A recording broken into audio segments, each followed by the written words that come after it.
Hey everybody, how's it going? I see Silver's here.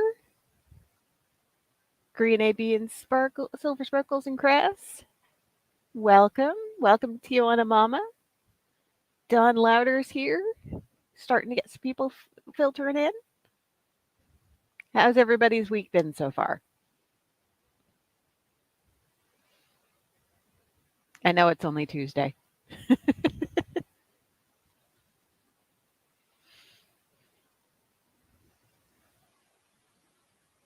I have a bit of an announcement. I am now officially employed, although I do have another job interview tomorrow. We'll see how that goes, but I don't actually start work until the 25th of April, so you got to move in a month's time. Oh, I have done so much moving over the years. I haven't moved anywhere in 10 years, which is why this basement is such a mess. But well, thank you for the congratulations. But we've done a lot of moving. I moved at least every 4 years as a child. So packing and moving and having to restart your life in a new place was very much a feature.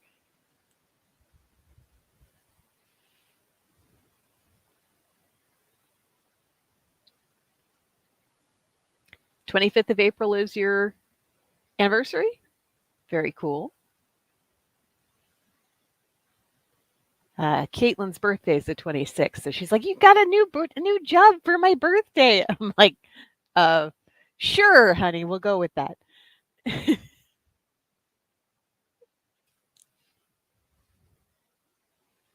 My parents' anniversary is the 25th of March, which is why my mother is currently in Roatan.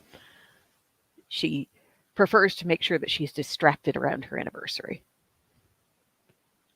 Since my father passed away, God, 6 years ago now? 2016, yeah, be 6 years. Ground floor is good.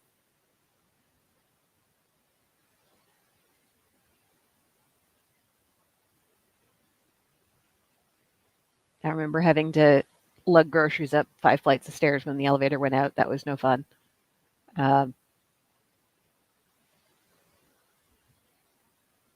we've been living in single family homes for mostly, well, the last decade here.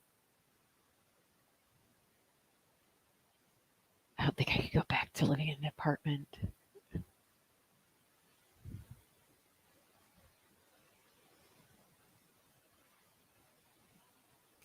Yeah, being busy is good for her, and she is traveling with this sort of like blues cruise kind of thing. It's bunch of uh, a bunch of different musicians and their groupies and the people they take on the road, and they go to different areas. Um, she was in Roatan in 2020 in March and had to fly back early because COVID. So this is her first trip since. So yeah, she tries to be. My sister and I, if she hasn't planned something ahead of time, my sister and I try to be available to her on her anniversary because they were married for 40 years before Dad passed. So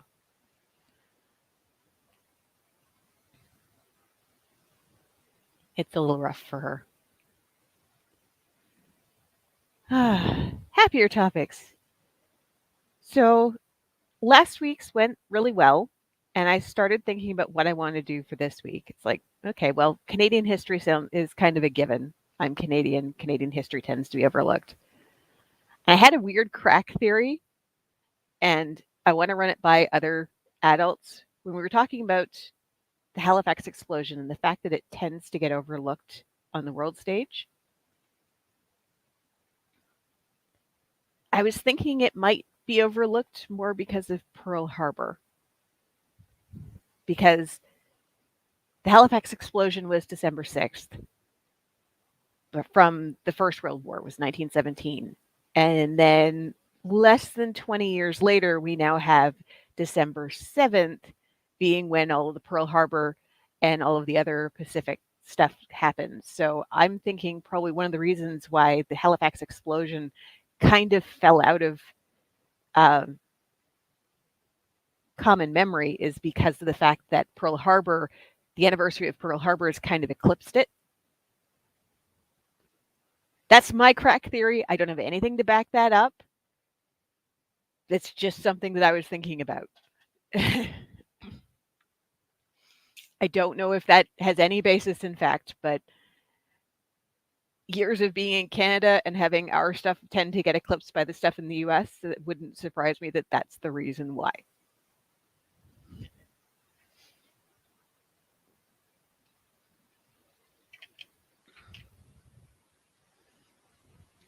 Like I said, I have nothing to back that up, but it stands to reason for me that with all the horrors of this new war kind of eclipsing the First World War, because a lot of things we don't think as much about the First World War as we do the Second, because the atrocities were so much bigger and there was so much more of a clear enemy with the First World War. Like, what started the Second World War? Hitler invading the Sudetenland and trying to take over things. Why did this First World War happen? Because somebody got assassinated and a whole bunch of politics happened and we all went to war. It's far less black and white. It was a lot more cousins and neighbors fighting each other, so it was a lot more morally dubious, whereas the Second World War is far more black and white, far easier to get behind, and therefore a lot of things from the Second World War tend to eclipse the First World War. So that's my crack theory anyway. Don't know if it holds any water. But I started going through and I'm like, okay, well, I used the Canadian Heritage Minutes when I was talking about the Halifax explosion. What other Canadian Heritage Minutes are there? And the one that I settled on was the Heritage Minute about the Irish orphans coming into Quebec. And I'm going to see if I can pull it up and show you guys this. Again, it's a 1-minute commercial that aired in the 90s. And we're going to talk about the fact that it aired in the 90s. No, I don't want to search my channel.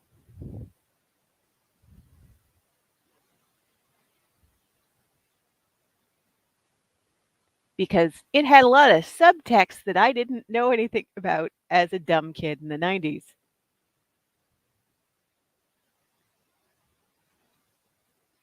Okay, pause. Stop. Okay, let me share my screen. See if I can remember how to do this.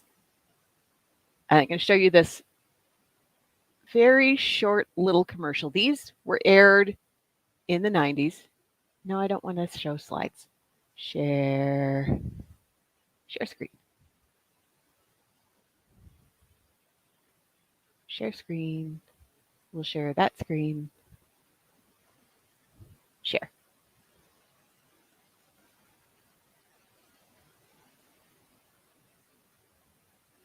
Yeah, there we go. Okay. So these were 1-minute little commercials that were shown in the 90s that were supposed to be like little bites of history in Canada. They were shown in the 90s. Apparently, they have come back.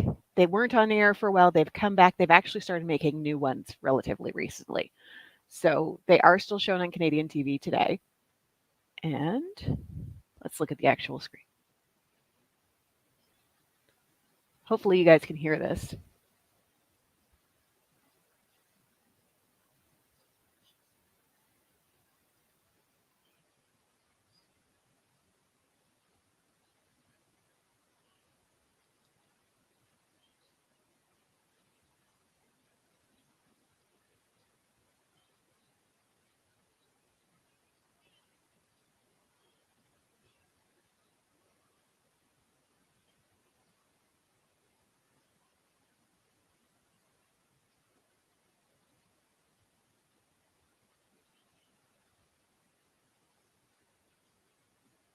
No sound?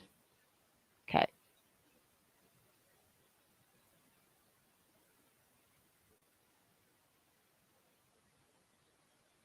Let's try this differently then.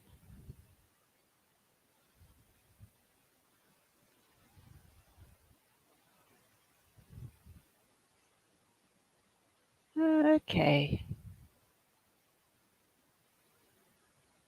Stop stream.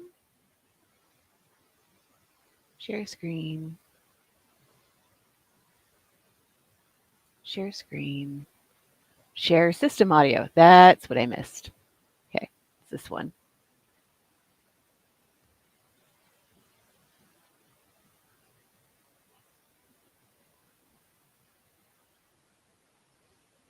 Okay, I am going to flip it so that the audio is going to my headset so that you're not getting a weird echo.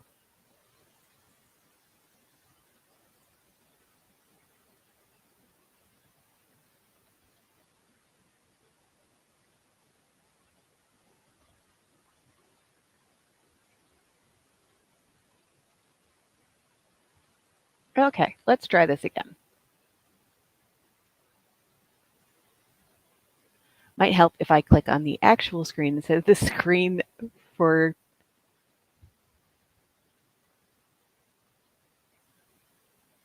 Okay, you guys should be able to hear sound now.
Yeah, so that was uh, that was something, and still no sound for you guys. Okay, well the subtitles did kind of do it. I'm not going to try and play it again. It's so weird. It worked fine last week. Okay, I'm just going to stop sharing. The idea from the Heritage Minute is basically these children are brought over. They don't say why their parents were coming over. They don't say. Uh, they just say these kids have come over. They're Irish. They're Irish immigrants. It's the 1840s, and they're coming to Canada for reasons. They don't say why, and they are being happily adopted into these French Canadian families, except that the children are insisting that they have to keep their own names in order to keep their Irish heritage. And the lovely families in Quebec embrace them and let them keep their own names, and those names still exist in the deepest parts of Quebec, where it's largely French Canadian families. And that's a polite fiction. Yeah, there were subtitles on the parts where everybody was speaking French. So there was more than just the subtitles. But that's the idea. That's the idea is they were supposed to be keeping their own names because they had come over from their homeland in Ireland. In reality, it's kind of a polite fiction. It sort of happened, but not quite the way they were saying it. And I was really surprised and then felt really dumb when I went to look more into that and went, oh, yeah, that was definitely covering over the cracks somewhat. So clearly, we're talking about the 1840s. We're talking about these Irish immigrants being orphans who were coming over from Ireland due to the potato famine. So I'm going to start by dispelling some myths about the Irish potato famine right off the hop. A lot of people think because a lot like the Spanish flu, a lot of people think it's the Irish potato famine because the potatoes only rotted in Ireland. That is categorically not true. The P. infestans is a water mold, which is what made the potatoes completely inedible and made them basically rot in the ground, was actually first discovered in the US in about 1840. And when in 1845 it hit Ireland, it didn't just hit Ireland. It hit uh, England, it hit most of Europe. It hit France, it hit Poland, it hit the Netherlands, it hit what would become Germany, which Germany wasn't really a thing yet. But pretty much all of Europe got hit. Some of them had lost their entire potato crop, like 90% of their potatoes got lost. Some of them got hit a little less bad. And this went on for years, where this water mold kept popping up and destroying a chunk of the potato crop. But while it caused some famine and people did kind of go hungrier than they would have normally, it didn't hit them nearly as hard as it did the Irish. And the main reason is because Ireland was the poorest country in Europe at the time. Ireland was largely Catholic and beholden to a largely Protestant Britain and Scotland, or England and Scotland, Britain. Because Ireland was largely Catholic and kind of hard to hold on to, it had been largely under England and later Britain's rule since King Henry VIII. But King Henry VIII was the one who split England off from the Catholic Church. And because Ireland was kind of across the water, it was harder for them to hold on to. So there was a lot of Ireland rebels. The English come in, they invade Ireland, they defeat Ireland, and then they trade the lands off to people who they would rather hold on to it, who were English descent, Scottish descent. They give those lands to those people to manage. So all the people who now live on that land are now tenants and owe land taxes and that sort of thing to their new landlords, some of whom never lived in Ireland. And as King Henry VIII split off from the English, he did and he didn't. King Henry VIII was pretty much, he wouldn't have called himself a Catholic. He did get his last rites and everything else, but he wouldn't have called himself a Catholic. He was the head of the Church of England. But the Church of England at the time was pretty Catholic.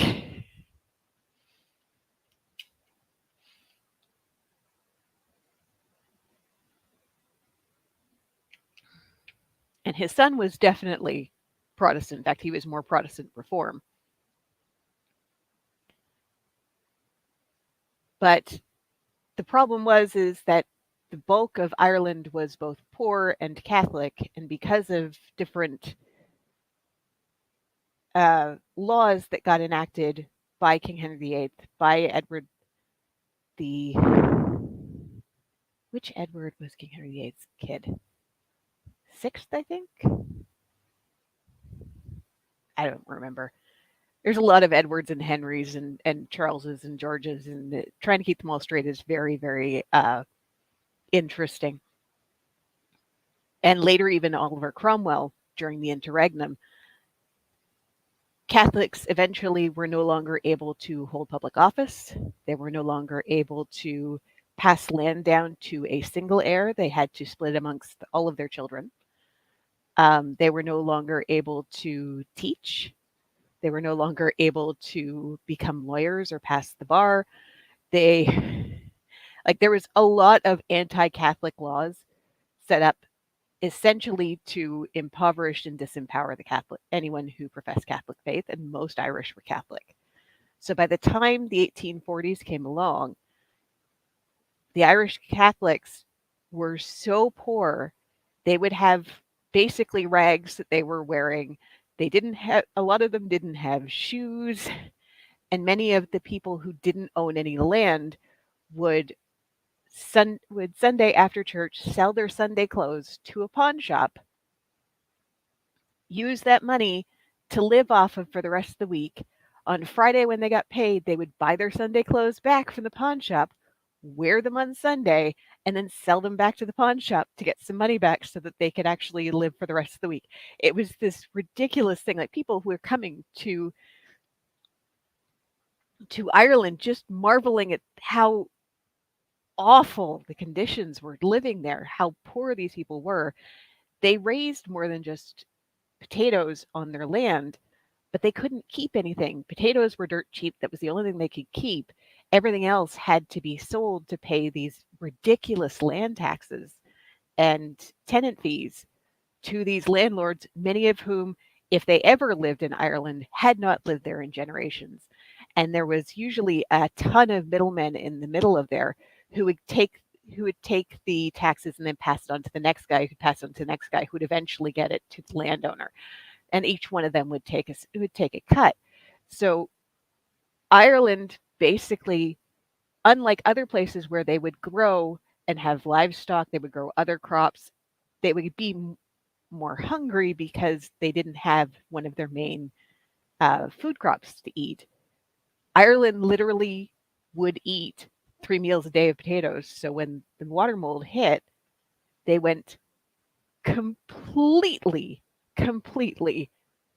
destitute. And unlike another famines that happened before then, because there had been crop failures before, where the government came in to say, okay, well, we can't let the Irish sell off all of these other crops when they're going to starve to death. We need to keep Irish food in Ireland. This government really didn't do that. They let the Irish sell off the only food that they had available to pay these horrific taxes, and basically looked upon it as a moral failing that these poor Irish couldn't eat. So the Irish ended up with basically three choices: starve, break the law and eat, or leave. And many of them left. Now, when the US found out that all these people were going to be coming over, I don't have it pulled up where I would smurf you. Horrible History song that explains all the kings and queens of England. Yes, if you like history, Horrible Histories is fantastic. You should check them out for sure. There's a lot of weirdness that's happened with the kings and queens of England. It's a riot going through some of it. But yeah, there's a lot of Edwards and Henrys and stuff like that. And trying to remember which one was where can be kind of interesting. So when the US found out that people wanted to come over to emigrate, they did send some ships, but US laws were far more stringent with regards to how much room a passenger has to have and what kinds of ships a passenger could be on in order to bring them over to the US. And some of these laws were enacted to make it harder, were enacted in response to this to make it less attractive for Irish immigrants to come to the US. We'll say it right there. But in fairness, the opposite was true with this. Now, you could take a British ship, but they wouldn't take you to the US. They would take you to what is now Canada. At the time, it was still British North America. Confederation was still a couple decades off. But the British ships did not have the same kind of laws. They had much smaller amounts. They could pack in people a lot denser on these ships. So the ships going to British North America were a lot cheaper to actually get onto than the ones going to the US. I think it was the difference of £5 for the US ship versus £3 for a ship to Canada. And the British ships were not nice. They were not the Titanic. They were not even Titanic steerage. They were generally cargo ships that were badly refitted. Like, they were allowing decks to only be 4 feet apart, and you got like 10-foot of space in these holds. They weren't allowed to have passenger decks under the waterline, but they were trying to put onto these cargo ships about 400 people apiece. And as you can imagine, these people are starving, which makes them more susceptible to disease, and disease they did get. On the US ships, they did have some, yeah, it's not cool. On the US ships, they did have some typhus outbreaks, but because people were allowed to spread out more, it was a lot more easy to contain. On the Canadian ships, they got the rather ominous moniker of Coffin Ships. There were some ships where half of the passengers who left Britain died en route. The average was more like 30%, but yeah, people came into Canada. They had there are mass graves still. Hey, I'm descended from Brits too, so my hands aren't clean in this either. There are mass graves in several Canadian cities to this day that were made after ships pulled in with all of these dead. If they died on the crossing, frequently they were prayed over for a moment and then buried at sea because they were hoping to try and keep the disease down.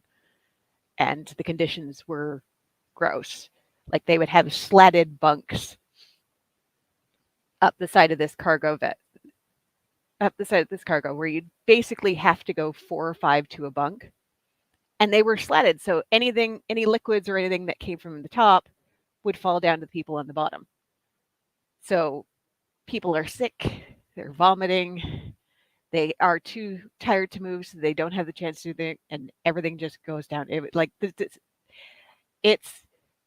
the descriptions of life on board these coffin ships are absolutely disgusting. It does not surprise me at all how bad these got.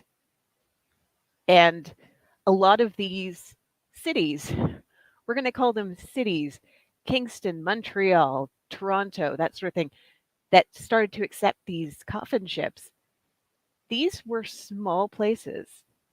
This was not a country that was thriving. This was a country that had yet to actually become a country. Kingston only had about 30,000 people, and they were taking another 20,000 people in from these coffin ships. And they didn't have hospital space for all of these sick people come in. And they didn't have orphanages for these kids to come in who no longer had caregivers or their caregivers were ill. And they didn't have any kind of facilities to take on these people. They were very upset that these people were coming in such horrible condition. They wanted them to be accepted in Canada, but what do you do when you're basically getting your entire population's worth of people who need help? Because even those who were not actively sick or dead, they're in bad shape because they've been starving for the last couple of years. So they had fever sheds set up. They just basically tried to erect something quickly to get these people who were sick away from the healthy people to avoid to avoid spread. And they had orders of nuns who were basically signing their own death warrant to go into these fever sheds to try and tend to the ill. And there were nuns and other caregivers who died trying to minister to these people. The real heroes, really, if you ask me. But there was an awful lot of children, because children are relatively resilient, who ended up with no caregivers. And in many places, they had orphanages, again, that were being hastily built because they didn't have the kind of infrastructure to take in all these kids. But they were also farmed out to different areas. They were not adopted in the way we would normally think of it now, though. Think less family adoption, and you take on my name, you become a member of the family just like the rest of the kids that I have. Think more Anne of Green Gables, where Matthew sent somebody down to Nova Scotia to pick up a boy to help him out on the farm. They were more like indentured servants. They're being brought in not because somebody wants to open their home to a child that they're going to call their own, but more hired help that they can basically hire and bring up in a Christian fashion and have them do some work for you. So how Anne was, this boy was going to be doing work around the farm, or how Anne was brought into other families to help look after all of the young children. That's what these orphans were being put to. And that's why a lot of those Irish names still persist, is because they wouldn't have taken on their family name because they were effectively servants. They were given 3 square meals a day. They were treated mostly well. They weren't necessarily part of the family, but they were servants and they were taken care of. And then when they came of age, many of them disappeared off here or there, or they got with somebody in the community and founded a family. But yeah, some of the descriptions. Now, why do they have such a whitewashed image of caring Quebecois families bringing in these children in the early 90s? A little extra Canadian history that doesn't have anything to do with this, but will explain to you. In the 90s, there was a big push for Quebec to become its own country. They didn't want to be part of Canada anymore. They wanted to have their own country with their own laws and do everything else. So there was a lot of propaganda about how wonderful Quebec is and how different it is from the rest of the country and how it should be its own country. And I remember the referendum. I was not quite yet old enough to vote. It was scarily close. It was basically, do we become our own country or do we not? And I think it was 49% for versus 51% against becoming their own country. It was scarily close. But we still have Quebec, and they still have an entire political party called the Bloc Québécois that are very separatist. They don't want to be part of Canada. They want to be their own thing. Quebec is interesting. I love my Francophone friends, but Quebec is interesting. But yeah, I was really surprised to find that out. Another thing that I found that was interesting was the difference between the reception for all of these Irish immigrants in Canada versus the US. In the US, we see things like all of the fights in New York City with all of the influx of Irish immigrants. You get things like the Battle for New York, where you have literal gangs in New York fighting each other, from the extant Protestant Irish versus the new Catholic Irish who were coming in. You didn't see that as much in Canada because Canada had, hey, mystery, you made it. You didn't see that as much in Canada because Canada had a thriving French Canadian area. Canada is very British and very French. And because there was such a very strong French presence, which obviously had a lot of Catholic to it, there wasn't as much pushback to having all of these Catholics flooding into the area. The other thing that I found interesting when I was doing research on this is that little girl in the clip, she speaks fluent English and even pretty good French when she's talking to the Monsignor about how she can't take on another name because her mother wanted her to keep her Irish name. That child would have been speaking Gaelic. Most Irish children in that age did not speak English, and they definitely did not speak French. They largely spoke Gaelic. That was one of the biggest hurdles when they had all of these children, is trying to communicate with them, because we have English and we have French, but there wasn't a whole lot of Irish people in Canada at the time. A lot of the adults were sick and they have all these children to care for, and the nuns want to help them, but they don't know how to talk to them because they don't speak English or French. Yeah, it was interesting. So lots of propagandizing, lots of things going on. Lots of fun. And I think I've run out of material and it's 7:39.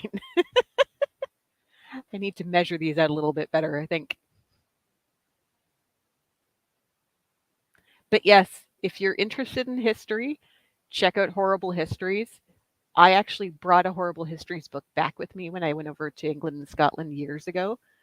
And it's Horrible Histories basically debunking the romanticism of the medieval period, telling you how awful things were and gross and stuff like that.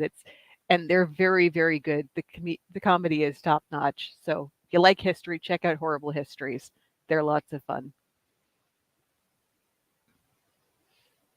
But yeah, the potato famine was a lot of things.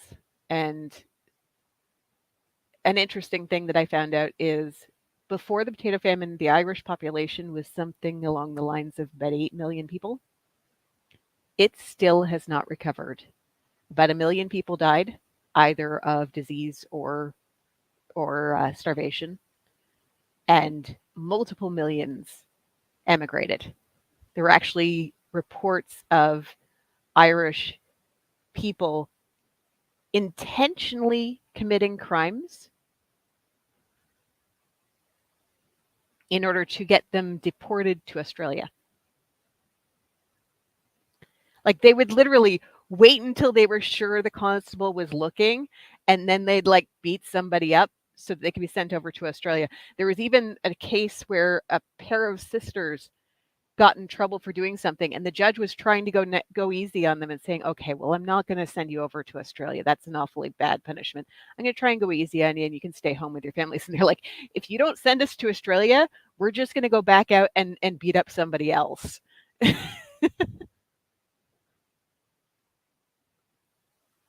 Oh, Silver.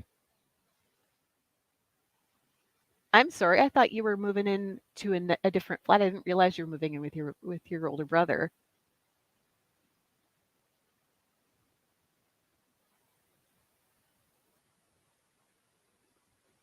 Are the two of you not on good terms? I'm wondering why you're so scared and nervous.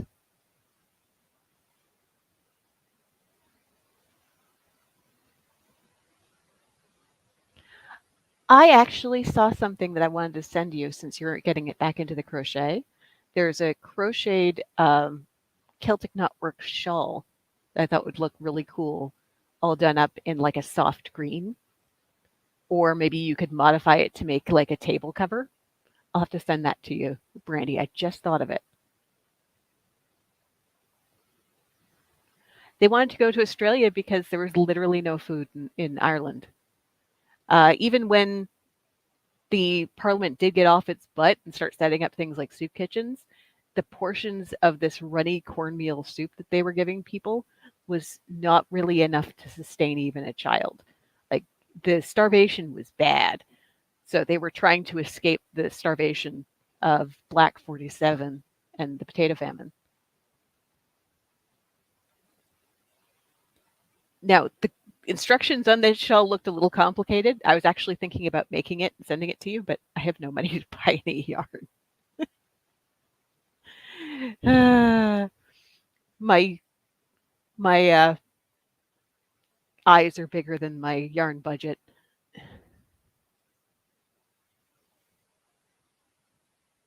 Be leaving your mom and she's your best friend. Yeah, I could see that being difficult. And I think you're in the camp with me that you don't drive, so it's hard to go over and visit.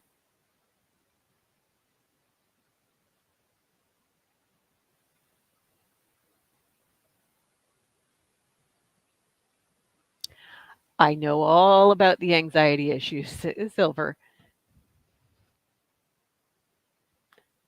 I am right there with you on that.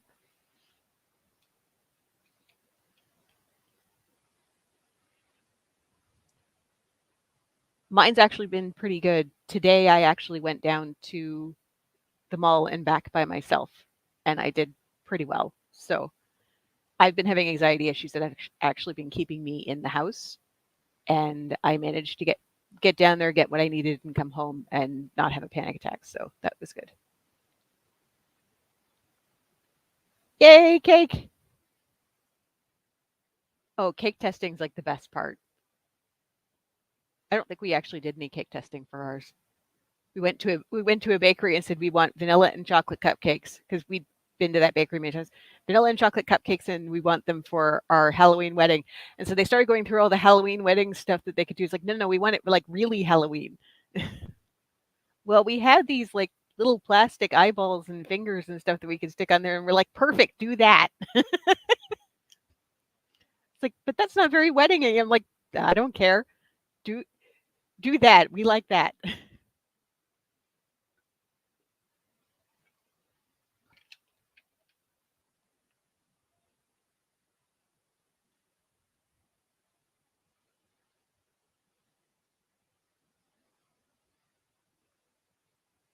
Actually, um, one of the fallouts that's been kind of interesting about the Great Potato Famine is that Ireland in general have become sort of a mecca for helping to feed other countries. And I know that they've got, because of how much trauma the country went through as a unit with regards to the famine, they have been instrumental in trying to help with famines around the world. They have a bunch of different charities that go on through there, and everybody remembers the Great Hunger. So they have a lot of really wonderful charities. I know they've been helping out with the Ukraine. What precisely and how much, I'm not sure. I know that Mila Kunis, who was born in Ukraine, and her husband Ashton Kutcher, she has been putting together a lot of money to go over there. In fact, the Governor Zelensky has been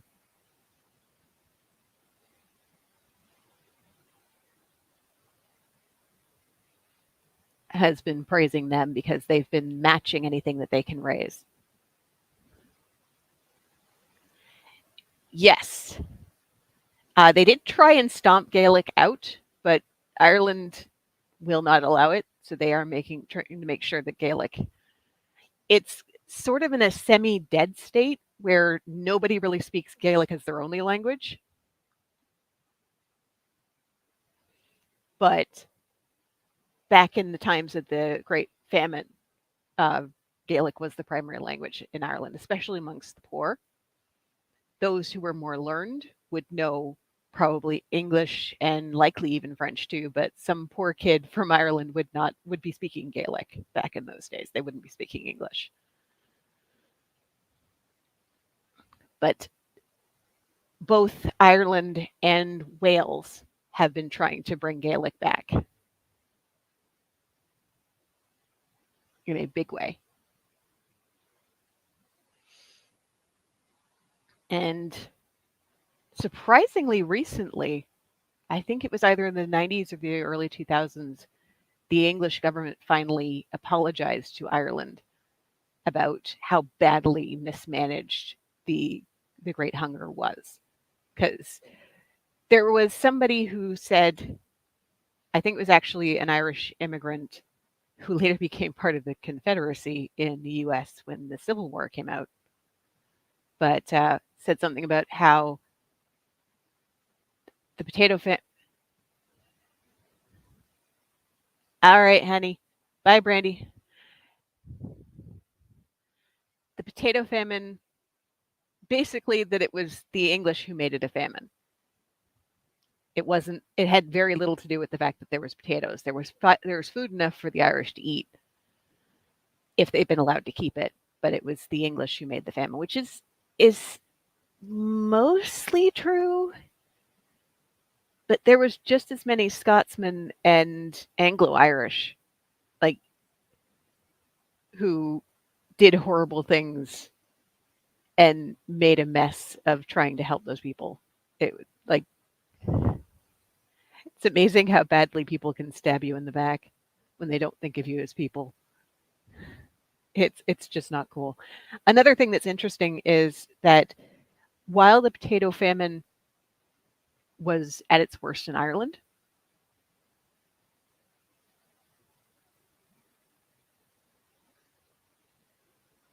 yes, the Welsh people are wonderful. So while the potato famine was at its worst in Ireland, and it's the only place where it became like an absolute overall nasty people were starving in the streets. It did cause hunger in other parts of Europe as well, and a lot of the revolts, including the French Revolution that propped up around that time, were in response to the fact that there was less for people to eat. If you had money, that didn't really matter, but if you were poor, you were hungry. And there's a lot more poor than there were rich people, and there was a lot of revolutions in Europe that you can tie in one way or another back to the fact that the potato crops failed all across Europe. But in most areas in Europe, people ate more than just potatoes, unlike poor Ireland, where potatoes were all they had.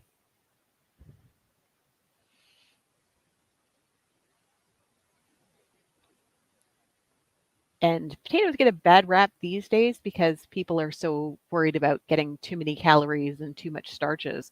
But a potato is a complete meal. It is a complete meal. Potatoes have a lot of nutrients, they have a lot of energy. Uh, they are a complete food.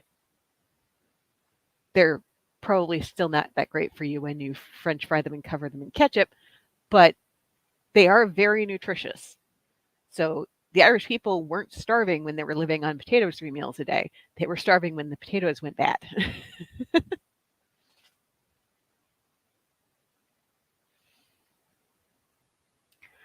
But I think that's all the history I got for you today. I'm working on getting all of these horrendous amounts of ends woven in for my temperature blanket. It's been sitting on a chair back there somewhere, and I've kind of ignored it, but I'm trying to get it done so I can put a trim on it and actually use it as a blanket. But weaving the ends in gets old fairly quickly. Um, Caitlin took the baskets. I did finish the owl baskets I was working on. Yes, as he calls them, shit potatoes. Yeah, potatoes are a complete food. You can live on just potatoes, and that's how Mark Wahlberg. That's how Mark Wahlberg managed to live. Yes, the blanket turned out huge. It took 4 of us to lift it. This is a bib that I made. I've been making lots of baby stuff, but I think this is more toddler sized because it's kind of huge. Because I used to love, we had these bibs for my girls that were essentially tea towels with some like sweater neck stuff, like the ribbing in one end as things. So basically, kids trying to get away from you, you just go and pop this down on top of their heads. And this will cover their shoulders because I hated the ones like the little bit here that goes around their back because then my kids would end up like rubbing their face on their sleeves and stuff like that. Stuff would get all down their sleeves and I'd end up having to change them everywhere.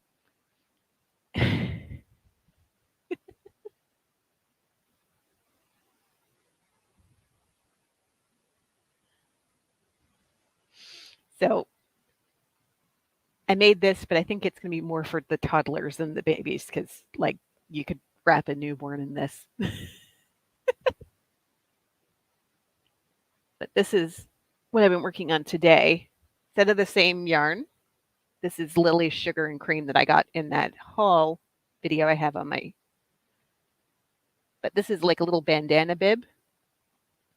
It's meant more to just sit here at all times when you've got a teething baby who's drooling like a fountain, just to kind of catch it all. I'm making these out of kitchen cotton so that they're nice and absorbent. So this is going to be more for a newborn, I think. Although I haven't finished it, maybe it'll turn out huge too.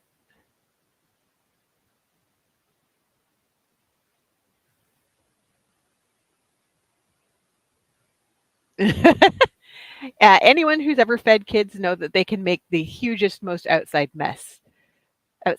I remember I gave Emily a pair of berries. I gave her one raspberry and one blackberry.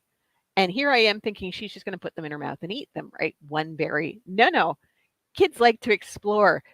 And I knew I was in for a bad time because I hadn't put a bib on her or anything. I gave her 2 berries. How much mess could she make? Lord preserve me. She squeezed the berries and then used them as like war paint. It was I never could have guessed that a 8-month-old baby could make that much of a mess out of 2 berries. It was everywhere. Fortunately, she wasn't in her high chair, but she was not wearing a bib because I was not expecting her to make that much of a mess. I learned. I learned.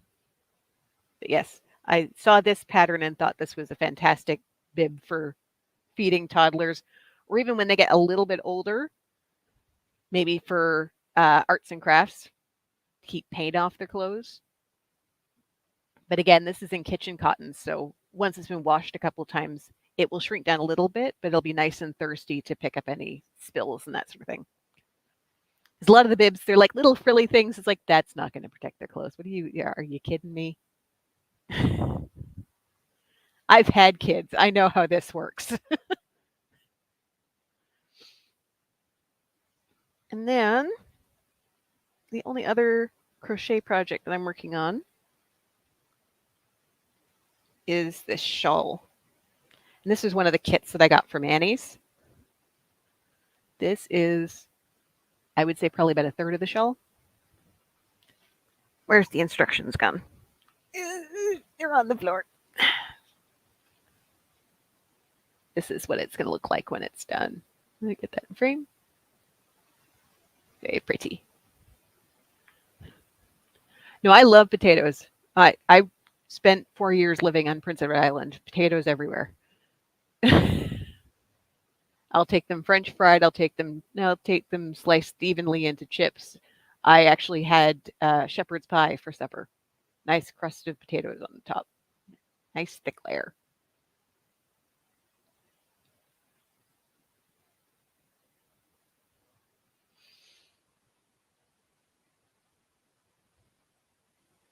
Yeah.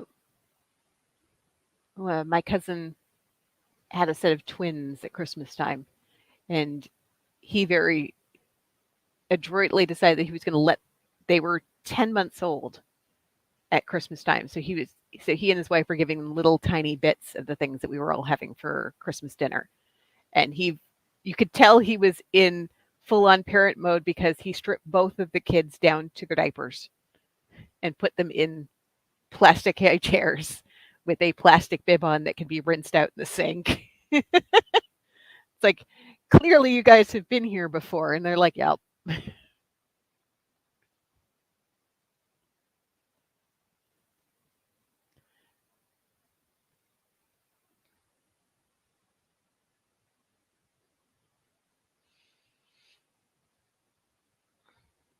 I actually haven't touched my cross stitching in months. It's just been nothing but hooks lately. I don't know why. I think probably because I find cross stitching to be slow, which is ironic because probably if I cross stitch more, I would be faster at it. But this seems to do it for me. And I don't know why. My mother tried, I don't know how many times to teach me how to knit. She knit for as long as I can remember until she had the stroke, and then the left hand wouldn't work anymore, which makes it kind of hard to knit. But I just wasn't interested. I was interested in watching her and learning how it works, but I was not interested enough to actually learn how to do it myself. Both she and my grandmother tried to teach me, and I was like, yeah, no, I'm not. I'll go along with you and try and learn, but this is too hard, and no, thank you. But I've picked up crocheting apparently pretty well because people who know how this works seem to be impressed with what I'm putting together. So I'll take it.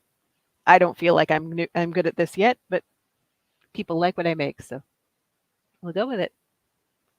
And I think that's going to be it for me tonight, guys. Thanks so much for coming in.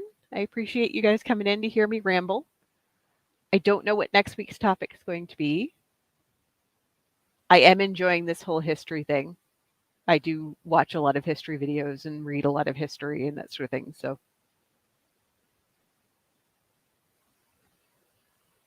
your sister is a knitter? Yep.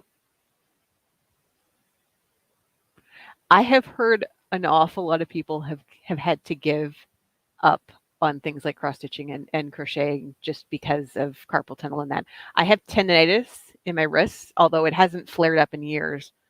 So I know that I have to use Like, I can't use those little thin, um, the little thin metal hooks. I have to use the big chonky ones. Otherwise, it drives me nuts. And I find that if I'm doing it on the cotton for too long, because it doesn't have as much stretch as the acrylics do, it starts to hurt my hand a bit. The cotton's not quite as forgiving, so I don't know how much I'm going to do cotton stuff. But some things you have to do cotton, like kitchen stuff. It makes more sense to do cotton because acrylics will melt if you're going to do it in like a pot holder or anything like that. Some things make more sense to do in cotton. But yeah, I have to use like these Ergo ones. I couldn't use just the regular metal ones. I have a few metal ones in larger sizes. I can use those because they're chunky enough. But I have to have something on the outside, otherwise, like, it starts to kill my hand.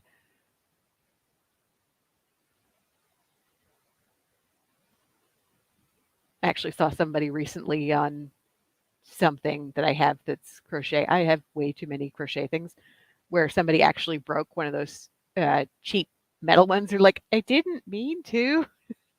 Like, okay, so now you know you like crocheting and you use that size a lot. Go buy a nice one that's not going to break on you. See, the letters screw me up. The letters screw me up. I don't know what the letters are. I use millimeters. This one is a 5, 6. This one's a 6 millimeter. Some of mine have letters. Most of mine don't. Like, all of these are just millimeters. And then I have this one that I bought from, we have a handle on this where the hook part is interchangeable. But I only have 2 of these hooks, and this is an H, which is an 8, and I don't get it. And then I have a second hook part for it, which is in here somewhere. It's here somewhere. Don't make a liar of me.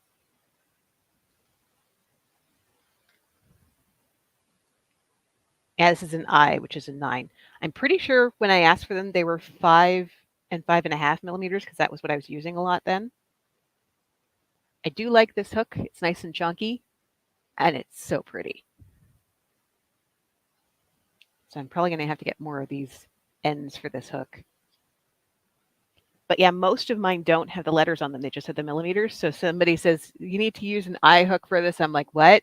And then I'm Googling I hook millimeters, and then it tells me. It's like, oh, okay.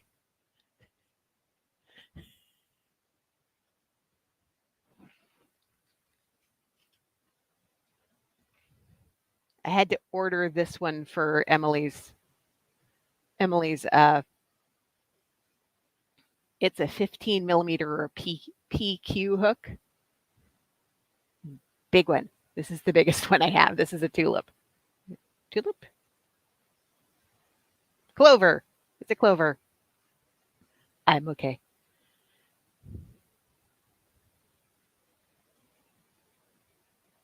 So now my first one involves treasure braid. My first on linen. My first using the paper pattern. Yeah, I could see that making your eyes cross. I could really see that. You've done some beautiful cross stitching stuff that I've seen on there. If it's not just straight up making X's, I'm like, I think I can do this. Maybe.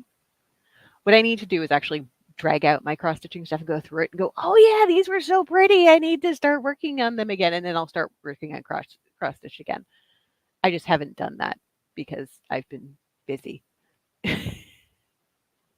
But yeah, I could definitely see how you're sitting there going, whoa, yikes. I need better lighting in here to do cross stitch though.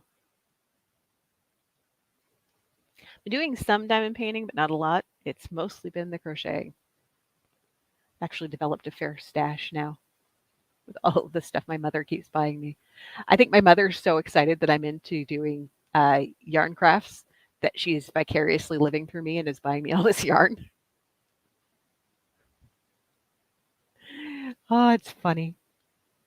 She's like, "Yeah, I can take you to the factory store and I can get you some yarn and you want to make this for your cousins and what do you need for yarn and do you need more yarn?" I love my mom.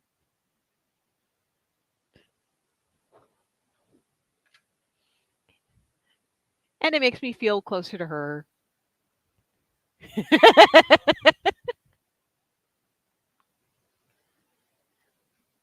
Makes me feel closer to her because yarn crafts was a big part of her life and her childhood.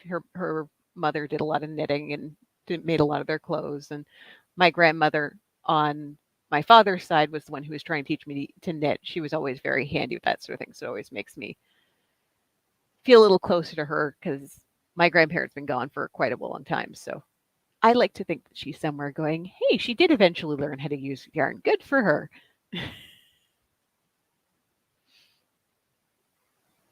But I digress. I've been talking for too long. I'm gonna end this now. I will probably have another live about this time next week where I'm going to pick another historical topic. Feel free to suggest any if you were interested in some. And one thing I may end up doing is something on Lucy Maud Montgomery and the Anne books because that sort of came up for me when I was looking at this because I was like, well, that's silly. Of course, that's how adoption would work because we learned about that all in the Anne books. So anyway, thank you so much for coming in. I do appreciate all of you guys coming in to keep me company, and I'll see you guys around. See you next time. Bye. And